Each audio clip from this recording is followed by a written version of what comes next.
Hola, buenos días. Qué gusto estar una vez más con ustedes compartiendo una escuela dominical más. El día de hoy estaremos hablando acerca de Jesús es crucificado. Vamos a estar específicamente en lo que es el capítulo 15 del Evangelio de Marcos. Recordemos que la semana pasada habíamos estado en el capítulo 14. Bien, ahora estamos en lo que es el capítulo 15. Ya este es el momento, la hora crucial, la hora cero, en que Jesucristo es ya puesto en esa cruz y es muerto por el pecado del mundo. Pero antes de empezar, quiero que me acompañen en oración para poner este estudio en manos de lo que es el Espíritu Santo de Dios. Amado Padre Celestial, como siempre, le pedimos inteligencia y sabiduría, Señor, para que podamos entender su palabra, podamos saber qué es lo que nos quiere decir a través de ella, Señor, y más que todo para que podamos aplicarla en nuestras vidas y así podernos acercar cada día más a usted. Le pedimos, Padre, por favor, que guarde nuestros corazones para que esta palabra germine en ellos y podamos ser eh, sombra para otros y luz para este mundo. Gracias por todo, Señor. Amén. Bien, como les dije, el día de hoy vamos a estar en lo que es el capítulo 15 del Evangelio de Marcos. Vamos a estar entre los versículos del 6 al 39. El tema de hoy es Jesús es crucificado. Nuestros tres objetivos del día de hoy serán los siguientes. El número uno es Jesús es el Salvador rechazado por el mundo. Marcos 15, versículos del 6 al 15. El objetivo número 2 es Jesús es el burlado rey de reyes. Marcos 15, versículos 16 al 20. Y el objetivo número 3 es Jesús es el Hijo abandonado de Dios. Marcos 15, versículos del 33 al 39. Entonces voy a empezar con lo que es Marcos 15 del 6 al 15. Veamos.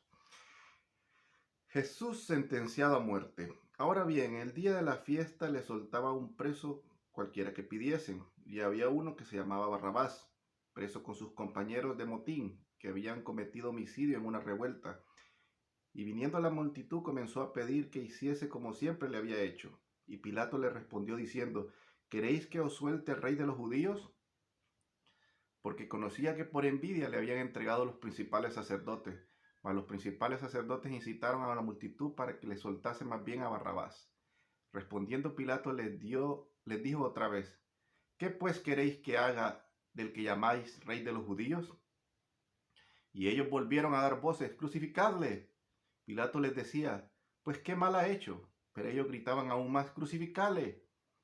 Y Pilato, queriendo satisfacer al pueblo, le soltó a Barrabás y entregó a Jesús después de azotarle para que fuese crucificado. Vamos a ver qué encontramos el día de hoy. Empezamos. Ahora bien, el día de la fiesta le soltaba un preso cualquiera que pidiesen. Recuerden que la fiesta que están ellos celebrando aquí era la fiesta de la Pascua. Ellos estaban a vísperas de lo que era la fiesta de la Pascua. Entonces esto era una tradición que se había vuelto de parte de los romanos, de que cuando ya iba a ser la celebración de esta fiesta, les daban esa oportunidad de soltar un reo. Entonces está en ese momento. Todas estas cosas se hacían más que todo para hacer que el pueblo no se sublevara, sino que mantenerlo como anestesiado, calmado, tranquilo, que es lo que hacen hoy en día nuestras autoridades con nosotros, hacen un sinfín de groserías contra el pueblo, pero apenas nos da un poco de alimento, una poca de dispersión, algún juego, alguna cosa que nos entretenga. Hoy nos ponen novelas, nos ponen mucha televisión basura que se le llama, y nosotros ya estamos tranquilos, estamos calmados, relajados, y no estamos viendo toda la maldad que nos está haciendo, nos está destruyendo y nos está esclavizando.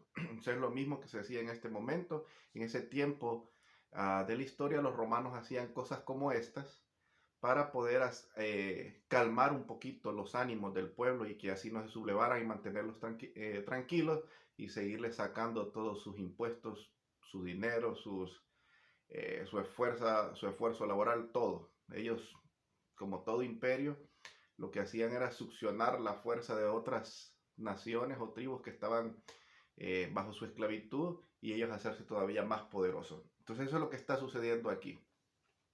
Y esa era la fiesta que recuerden, estamos a vísperas de lo que es la Pascua. Y la Pascua para el pueblo judío, para la mentalidad de ellos, Recuerden que ellos estaban celebrando, o ellos celebran, todavía se celebran estas fiestas.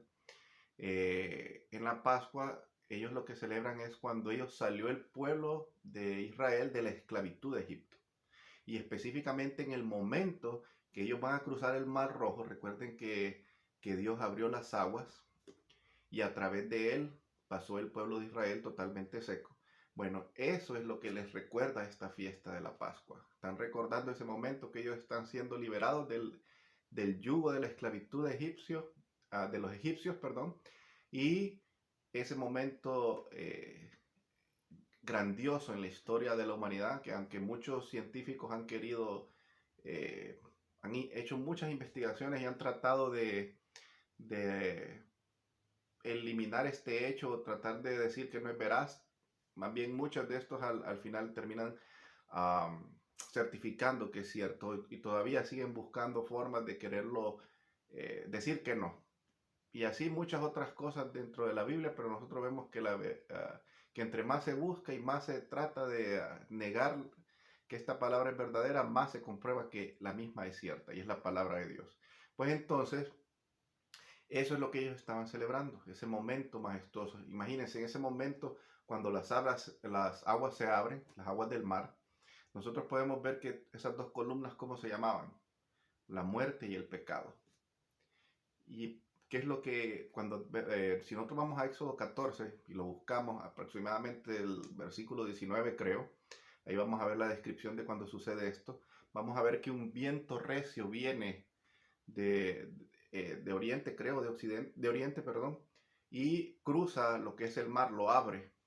Antes de que diga eso, creo que es en el versículo 19, en Éxodo 14, versículo 19, vamos a ver que dice que el ángel de Jehová, ¿verdad? Iba en pos de ellos. Entonces, aquí lo mismo está sucediendo. Está Jesucristo enfrente de estas dos columnas, el pecado y la muerte. Y recuerden que Él es el aliento de vida. Él es ese viento que nos da vida, ese viento que nos libera de la esclavitud. Bueno, Él mismo está enfrente de esas dos columnas, el pecado y la muerte. Y Él cruzó a través de ellas. No lo pudieron aplastar, ni la muerte ni el pecado. Le cayó todo el pecado de nosotros, de los que hemos decidido creer en Él como nuestro Salvador, todo el pecado del mundo, y por eso Él recibió la muerte, pero ni ellos dos lo pudieron vencer, porque sabemos que Él resucitó al tercer día. Entonces, aquí estamos en ese momento glorioso de nuevo. Recuerden que la historia se repite una y otra vez, estos ciclos. Ellos en su momento, el pueblo de Israel estuvo enfrente de ese mar. Ahora están de nuevo enfrente de esas dos columnas, el pecado y la muerte, y está Jesucristo delante de ellos que las va a cruzar en este momento a través de la cruz. Entonces eso es lo que estamos viendo acá. ¿Y qué es lo que dice? Y había uno que se llamaba Barrabás, preso con sus compañeros de motín que habían cometido homicidio en una revuelta. Y viniendo la multitud comenzó a pedir que hiciese como siempre les había hecho. Y Pilato le respondió diciendo, ¿queréis que os suelte el rey de los judíos? Porque conocía que por envidia le habían entregado los principales sacerdotes. Mas los principales sacerdotes incitaron a la multitud que le soltase más bien a Barrabás. Entonces voy a ir hasta aquí. Aquí vemos de nuevo, curiosamente, este nombre Barrabás significa hijo del Padre. Y sabemos que este hombre, bueno, no hay tanta, o por lo menos yo no encontré tanta historia acerca de Barrabás. Lo único que se sabe es que era un hombre, pues que en este caso está diciendo que era un delincuente, pero muchos creen, de los historiadores, de la gente que estudia esto a fondo, muchos creen que probablemente él tenía algo que ver con las revueltas más bien del pueblo de Israel contra el Imperio Romano. Entonces puede ser que las personas que él mató o algo así pudo haber sido, tal vez no específicamente un romano, porque creo que no lo hayan puesto, si hubiese sido así, a un ciudadano romano o algo, tal vez a él no le hubiesen dado esa oportunidad de ser liberado, no sé realmente. Pero sí sé que él lo que sí era un revoltoso. Lo que él quería era tal vez quitarse el yugo de la esclavitud que tenían ellos ante otra nación. Pero la cosa es que este hombre es una representación del ser humano, como siempre hemos visto en la escritura, que en sus propias fuerzas quiere tomar la justicia por sí mismo y no la deja de acuerdo a lo que es el plan de Dios, y lo que se mete es en problemas. Y en este momento todo el pueblo está señalando, está demostrando cómo era su corazón realmente. Lo mismo, el pueblo normalmente, las personas, tenemos esa tendencia de siempre por nuestras propias fuerzas o las cosas que nosotros vemos aquí en la tierra, las preferimos a las cosas celestiales. Como habíamos visto anteriormente, como el pueblo había visto, como los líderes de la nación habían visto que no era como ellos se lo imaginaban el Mesías, que ellos imaginaban un todopoderoso rey con miles de ángeles a la derecha y a la izquierda destruyendo todo el imperio romano, sino que vino de manera humilde. Entonces ellos no podían aceptar eso. Ellos querían verse liberados físicamente de la esclavitud, pero no sabían que era espiritualmente que tenían que ser liberados primero. Entonces aquí el pueblo también podemos ver, eh, hay un dicho famoso que antes, cuando yo estaba en la universidad, a mí me parecía algo, wow, muy inteligente la palabra, la frase que decía, la voz del pueblo es la voz de Dios. Y me parecía muy inteligente. Yo pensaba, oh, igual, qué intensidad esta frase. Y yo pensaba, es cierto, porque cuando el pueblo decide algo es porque Dios está detrás de ellos y Dios al final habla a través de ellos y no es cierto, realmente no es cierto. La frase debería de ser, el pueblo debería escuchar la voz de Dios, no el pueblo es la voz de Dios. El pueblo debería escuchar la voz de Dios. Si nosotros como pueblo, como nación, escuchásemos la voz de Dios, un sinfín de problemas no estaríamos viviendo en cada una de nuestras naciones. Pero como hemos decidido escuchar la voz de este mundo, la voz de nuestro corazón que es engañoso más que todas las cosas, antes de escuchar la voz, por eso cada vez estamos en más y más problemas y más juicios son desatados sobre nosotros.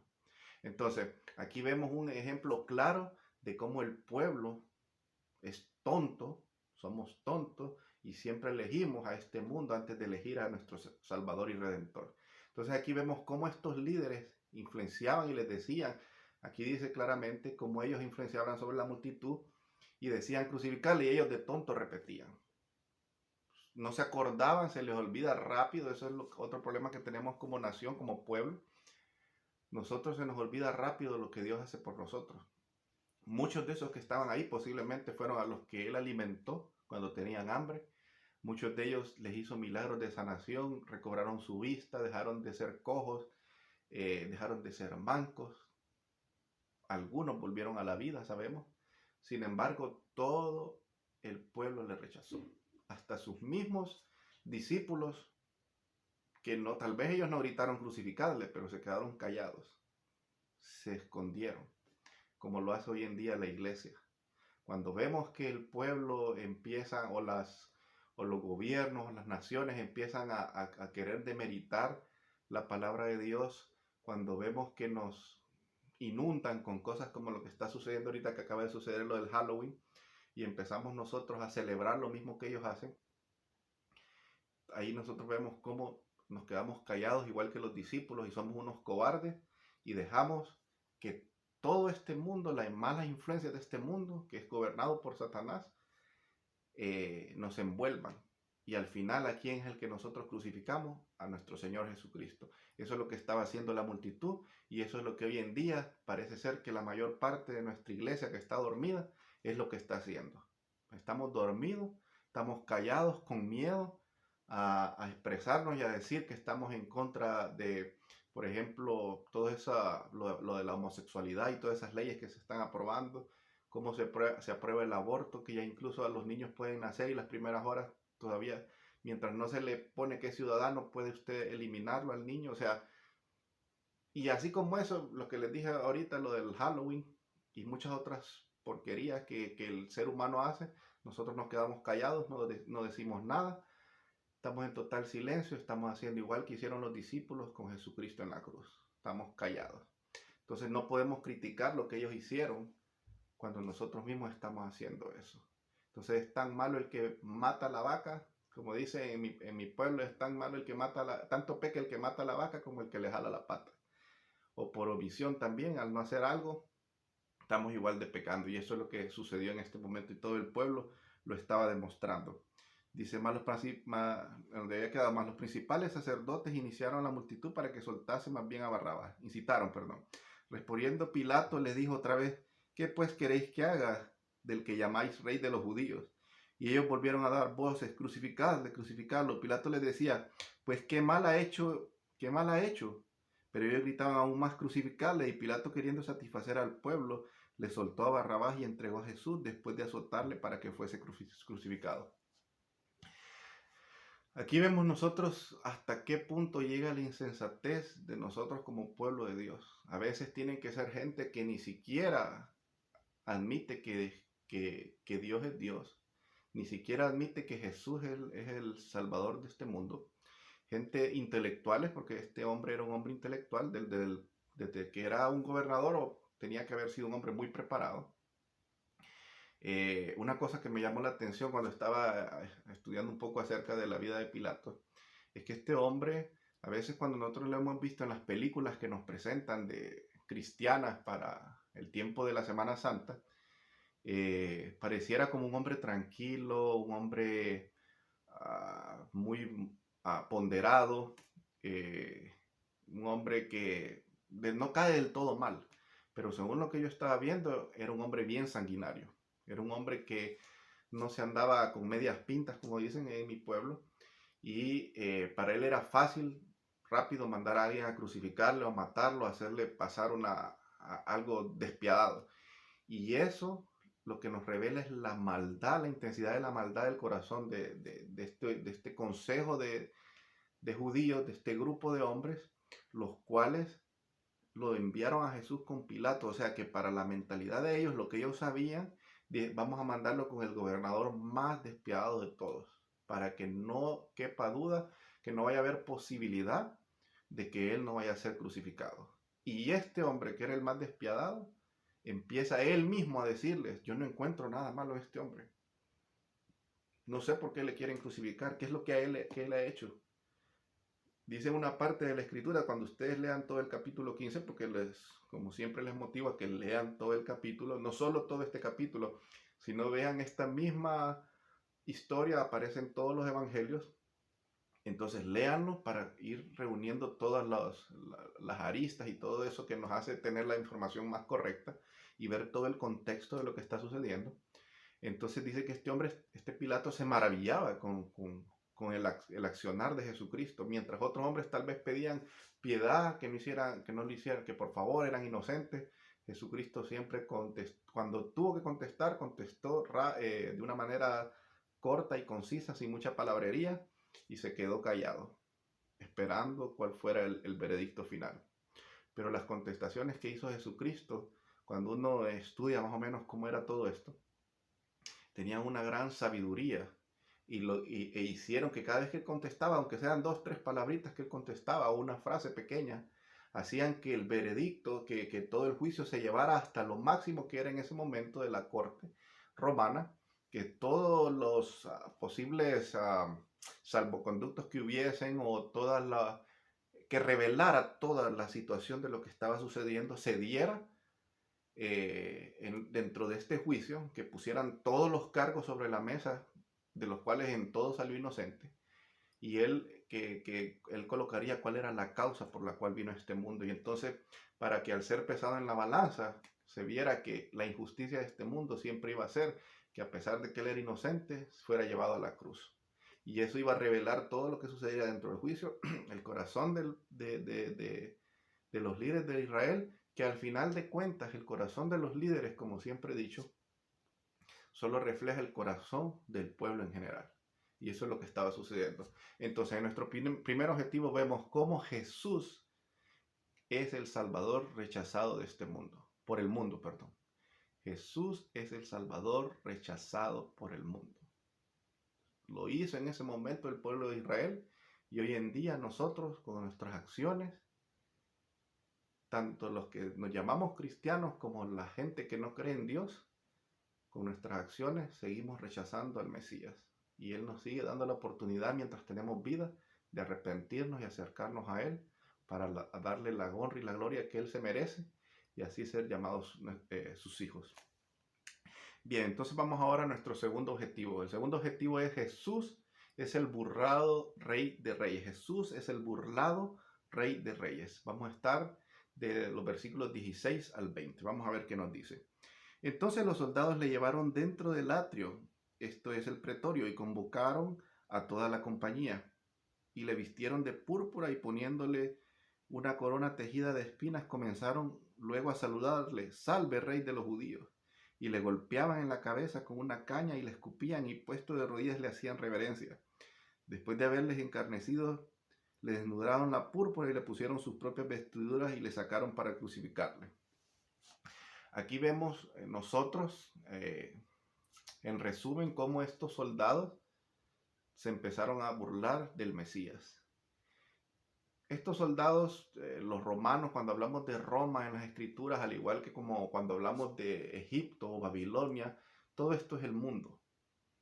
Y aquí nosotros vemos cómo el mundo hace burla de nuestro Salvador y Redentor, cómo el mundo se burla de él, como he visto en algunos canales de televisión, en algunas compañías de cable o de televisión, como han salido series en las cuales se burlan de nuestro Señor Jesucristo, hasta en una serie donde lo sacaban que era gay.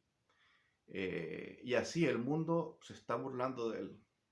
Se está burlando de él. ¿Por qué razón? Porque nosotros, como iglesia, y no tenemos que pensar solo en los pastores, porque nosotros pensamos en los pastores, que ellos son los que fallan muchas veces, y ellos no hablan lo que es la palabra verdadera de Dios, sino que ellos van en beneficio o en pos de sus arcas, muchos de ellos. Gracias a Dios nosotros todavía tenemos pastores que realmente buscan del Señor y tienen temor de Él. Es algo que le doy gracias a Dios que en nuestra iglesia todavía hay. Pero no solo a los pastores podemos culpar, sino que nosotros mismos. Nosotros, cada uno de nosotros como pueblo de Cristo, somos culpables. Porque nosotros somos tan perezosos, tan, diría tal vez sinvergüenzas, no sé la palabra, yo lo fui por muchos años, en el sentido de que nosotros nos conformamos con solo el domingo ir a la iglesia y que nuestros pastores nos digan la prédica que van a decir, o nuestros maestros nos enseñan lo que nos van a enseñar, pero el resto de la semana, muy bien, gracias, yo no abro la Biblia, no la estudio, no la oro, no la medito de día y de noche, que es lo que le mandó Dios a Josué que tenía que hacer, que meditarás en este libro de día y de noche. Y no solo a Josué, es a todo su pueblo, a cada uno de nosotros que hemos decidido creer en Cristo como nuestro Salvador y Redentor. Todos los días debemos de meditar las escrituras de día y de noche. Porque si nosotros nos preparamos, si nosotros las estudiamos, si nosotros oramos, si nosotros tenemos una relación vívida con el Señor, entonces nosotros vamos a tener algo que enseñarle a nuestros hijos, un legado, y vamos a poder hacer un fundamento sólido para que ellos no se pierdan. Vamos a fallar muchas veces, porque somos humanos, somos débiles y somos malos, pero vamos a tener un fundamento sólido que se lo vamos a poder traspasar a nuestros hijos para que ellos puedan seguir caminando dentro del camino del Señor. Pero si nosotros solo estamos los domingos un rato y de mala gana, o solo lo que el maestro nos dice y no investigamos si es cierto, o lo que el evangelista dice y no investigamos si es cierto, y no profundizamos, y además de profundizar, si no tenemos una comunión verdadera con Dios todos los días, entonces, ¿qué sucede? Vamos a permitir que la iglesia se duerma, como le pasó en este momento a todos sus discípulos, y la palabra de nuestro amado Padre Celestial, de nuestro Dios, que sabemos que es Jesucristo, al igual que lo que sucedió aquí, que fue azotado y burlado por todos estos soldados, por el mundo, es lo que va a seguir sucediendo hoy y va a seguir, porque la Escritura de eso habla, que vendrán días peores, entonces, para que nuestro Señor Jesucristo regrese. ¿Por qué? Porque nos hemos dormido y nos vamos a seguir durmiendo y vamos a seguir siendo cobardes y no vamos a estar en las Escrituras y vamos a seguir permitiendo que se burlen de la palabra de nuestro amado Padre Celestial. ¿Y cómo lo vamos a defender si ni siquiera la sabemos? Entonces eso es lo que está sucediendo con el mundo nuevamente. Tal vez no literalmente, porque ya nuestro Señor solo una vez sufrió por todo esto, una vez y para siempre, pero ahora de manera espiritual estamos hablando. Por las acciones de nosotros estamos permitiendo que la palabra del Señor sea burlada. en todos los medios de comunicación, todas esos que eran disqueras que eran cristianas se las vendieron a este mundo y ahora cualquiera gana un Grammy, se le llama líder cristiano y hablan cada barbaridad en televisión. Y la gente, como el pueblo mismo, lo que el líder dice, las tonterías que ellos dicen, lo mismo sigue la gente diciendo crucificarle al Señor, pidiendo a Barrabás. Eso es lo que estamos haciendo. Entonces, aquí vemos Jesús es burlado, el Rey de Reyes es burlado. Ese es nuestro objetivo nuestro segundo objetivo en estos versículos. Nuestro tercer objetivo, Jesús es el Hijo abandonado de Dios. Vamos a estar en lo que es los versículos del 33 al 39. Déjenme buscarlo. Cuando vino la hora sexta, hubo tinieblas sobre la tierra hasta la hora novena. Y la hora novena Jesús clamó a gran voz diciendo, Eloi, Eloi, lama sabactami, que traducido es, Dios mío, ¿por qué me has desamparado? Y algunos de los que estaban ahí decían al oírlo, mirad, llama a Elías. Y corrió uno y empapando una esponja en vinagre y poniéndole una caña le dio a beber, diciendo, dejad, veamos si viene Elías a bajarle. Mas Jesús dando una gran voz expiró. Entonces el velo del templo se rasgó en dos de arriba abajo, y el centurión que estaba frente a él, viendo que después de clamar había expirado, así dijo, verdaderamente este hombre era hijo de Dios. Vamos a ver qué encontramos acá. Cuando vino la hora sexta hubo tinieblas sobre la tierra hasta la hora novena. Y la hora novena Jesús clamó a gran voz diciendo, Eloi, Eloi, lama sabactami. Primero veamos aquí, cuando vino la hora sexta, hubo tinieblas. Estaba viendo y ahorita veo que se me olvidó escribir el nombre del historiador romano que detalla este evento, en el cual, de hecho, sí da como que aprueba lo que se dice aquí en el Evangelio, de que hubo tinieblas en aquel momento y era difícil de que algo así sucediera, ¿verdad? Un eclipse solar o algo así, porque en esos tiempos, cuando se celebra la Pascua y todo, hay luna llena. Entonces es difícil desde el punto de vista astronómico de que esto suceda, que un eclipse solar suceda. Entonces es entrar a fondo si era un eclipse solar o qué era, pero la cosa es que hubo tinieblas. Y lo que describe este historiador es que se puso de tal manera oscuro de que podían ver las estrellas. No era una oscuridad como la de un eclipse que hubo hace poco por aquí, que pasó cerca en varios estados de Estados Unidos y que se vio cómo se oscureció, sino que fue un total oscurecimiento durante 3 horas, que hasta se podían ver las estrellas en ese tiempo, remarca este historiador. Entonces, imagínense, el acontecimiento fue tal de que vamos a ver más adelante, aquí lo acabamos de leer, cómo un centurión romano vio y las palabras que él dijo al final, consumado es, él vio cómo él ya había visto muchos hombres morir seguramente, un soldado de estos probablemente si estaba ahí al pie de la cruz había visto muchos hombres morir. Para que le haya impactado de tal manera que él haya dicho, realmente este era el Hijo de Dios. ¿Se imaginan qué diferencia hubo en la muerte de Jesús comparado a las otras muertes de una persona normal? Y que diga eso, consumado es, que en griego es tetelestai, así se pronuncia en griego. Bueno, no sé si está bien pronunciado porque hace muchos años no hablo griego. Bueno, pero la cosa es que tetelestai es la palabra y esta palabra quiere dar a conocer algo así como cuando dice consumado normalmente era, por ejemplo, un ejemplo. Usted venía y estaba en una carrera y ganaba, y qué felicidad. Como quien dice, consumado es. He terminado esta carrera y lo logré, y qué felicidad. Imagínense que para alguien que está sufriendo todo este dolor, tanto físicamente, que lo golpearon, lo latigaron, lo escupieron, le pusieron espinas, sangró. Recuerden desde que estaba en Getsemaní había sangrado desde la presión que sentía. Y lo más duro para Jesucristo, el que su Padre le diera en ese momento en la cruz, volteara su rostro. Todo esto tan horrible que él estuviese sufriendo, y que aún así él pudiera clamar algo que clama a alguien cuando gana algo. consumado es. Todo eso impactó la mente de este centurión romano para que quedara de reflejo hoy en día de la grandeza de nuestro Dios Todopoderoso en esa cruz. Aún estando como hombre y sufriendo todo lo que sufrió, poder decir con gozo, que es lo que deberíamos de aprender a tener en nuestra vida en el Señor, a pesar de estar pasando por adversidades, con gozo decir consumado es la voluntad del Señor. La voluntad de mi Padre consumado ha sido. Le he dado la gloria a mi Padre. Con esa felicidad, a pesar de estar sufriendo eso, que no creo que nadie, ninguna otra persona en el mundo haya sufrido o pueda sufrir lo que sufrió nuestro Señor Jesucristo, y aún así poder decir eso. Si yo solo cuando me enojo o cuando me siento mal, tengo que luchar con mis pensamientos contra la persona que me enojo, no decir o pensar tantas maldades o hacerle daño por lo que me ha hecho sufrir, no digamos estar en una cruz. Ya todos estaríamos en el infierno si hubiera sido yo. Pero bueno, me estoy adelantando, sigamos.